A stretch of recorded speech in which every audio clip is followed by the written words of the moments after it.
En el mundo de los emprendedores, ¿cómo detectar si una compañía que tanto nos ha costado empezar y sacar adelante empieza a tener problemas económicos? No siempre es fácil entender los principios financieros que le otorguen un balance al negocio. Y precisamente por ello, conversamos recientemente con Gabriel Roballo, director del Instituto de Empresa de Ecuador, para que nos ofreciera algunas pautas de cómo identificar si nuestro negocio es sostenible desde el punto de vista financiero. Muy bien, mira, algo que pues, hay que saber muy rápidamente para las empresas es que existe dos indicadores. Las NOF, que son las necesidades operativas de fondos, que es la cantidad de dinero que la empresa necesita. Y el fondo de maniobra o capital de trabajo, que es lo que la empresa genera. Pues estas dos cosas en condiciones normales tendrían que ser iguales. Si hay una diferencia es que la empresa necesita dinero. Si las NOF, lo que necesita la empresa, producto por el crecimiento de la empresa, porque a veces las empresas pequeñas tienen el afán de crecer desmedidamente y no se dan cuenta que trae como consigo de que se incrementa la cuenta caja, los clientes se incrementan porque hay gente pues que nos debe, se incrementan los inventarios y ese incremento, que si no ha sido pensado y estructurado, hace que no sea igual al fondo de maniobra. Y ahí viene la cuestión, se necesita endeudamiento. Y pues, ¿cuánta deuda debe conseguir una empresa? Si comenzamos a pedir más deuda de lo debido, lo que va a lograr esto es que la empresa empiece a tener problemas financieros. Yo te detengo aquí para hablar entonces de, yo ya determino esto y si de pronto siento esta necesidad, muchas empresas, sin embargo, en América Latina no tienen este acceso a financiamiento de manera rápida. ¿Cuál ha sido la vía, por ejemplo, en Ecuador o de otras empresas para acceder a él? Bueno, el acceso hay que medir cuánto es la cantidad de deuda de corto plazo.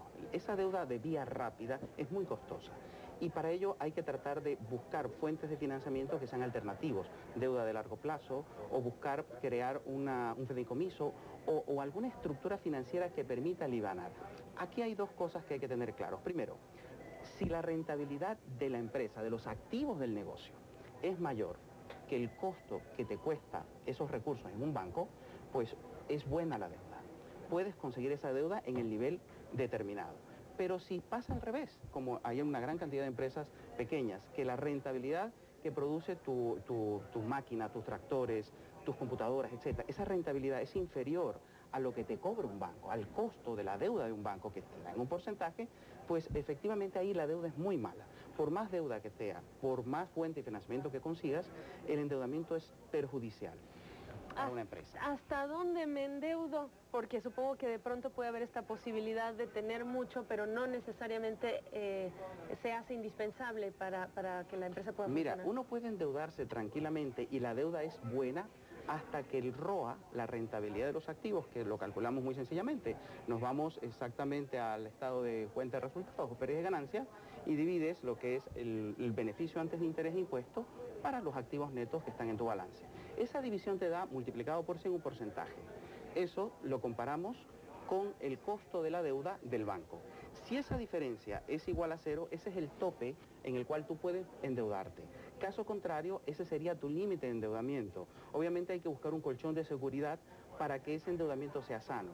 Si ya eso está logrado, es decir, no puedes buscar más deuda, hay que buscar captación de accionistas a través de fuentes, a través de los socios, o si no, puedes hacerlo vía deuda de largo plazo, que es una deuda que es mucho más barata en el sentido en que no te cuesta el costo, ya que los gastos financieros tienes que ir amortizándolos año a año y no se paga de golpe el capital y los intereses. Ha sido buenos años en América Latina para las empresas que están buscando dinero en estos tiempos, precisamente porque hay tasas de interés menores en algunos países. ¿Cuál es el caso, por ejemplo, de las empresas ecuatorianas? Tú eres maestro de finanzas, tienes contacto con este tipo de empresas. ¿Qué nos puedes comentar de lo que viven ellas? Bueno, mira, si bien el costo financiero, dado el riesgo país que hay, dado las variables de incertidumbre, es un poquito alto todavía, pero sí hay fuentes alternativas.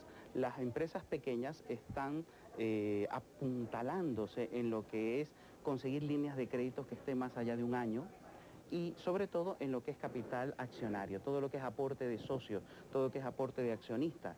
En el caso concreto en el Ecuador, pues es una de las limitantes, dado que la banca ahora está muy bien, está sólida, entonces se están dando créditos, hay facilidad para conseguirlos, pero cada vez que hay un proceso electoral, como en el caso de Ecuador, pues como que todo pues se mueve un poco el tablero, las variables macroeconómicas, la inseguridad un poco política que genera siempre un nuevo proceso eleccionario, pone un poco de nerviosismo en las variables de juego.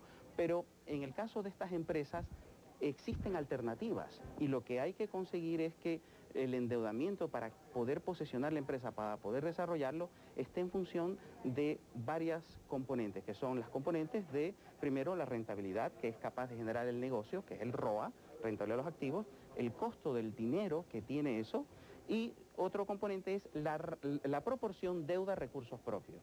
Los recursos propios, que es el capital que pone el empresario, más los beneficios retenidos, es decir, que ese componente no sea mayor al 50%, dependiendo del negocio.